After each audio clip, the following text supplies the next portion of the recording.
सुभद्रा योजना नहीं बड़ खबर।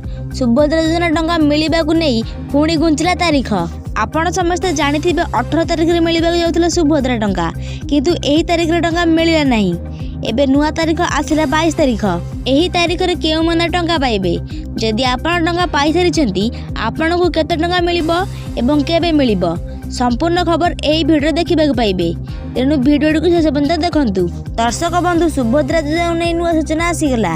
18 तारिख में मिलवा सुभद्रा टंका, किंतु सरकार या घुंचाई 22 तारिख प्रदान करेंगे बोली सूचना देइछंती। एबे रिसेंटली पोर्टाल चालुथिला, एथिरे जेउ माने नुआ अप्लाई करथिले सेमानक आसीबा 5000 टंका एवं जेउ हिताधिकारी माने गोटे किस्ती पाइछंती एवं दुईटी किस्ती पाई नाहंती सेमानक मिलिबा 10000 टंका एवं जेउ हिताधिकारी माने तीनोटी किस्ती अर्थात 15000 टंका सरकार ठारू पाई सारिछंती सेमानकु एही 22 तारिख रे टंका मिलिबो नाही। चतुर्थ किस्ती पाइनथिबा हिताधिकारी माने सेमानक टंका मार्च 8 तारिख रे पाइबे बोली उपमुख्यमंत्री श्रीमती प्रभाती परिडा सूचना देइछंती। जदि आपण माने जानिबाकू चाहुछंती टंका मते मिलिबो कि नाही, आपण माने जाई चेक करि परिबे।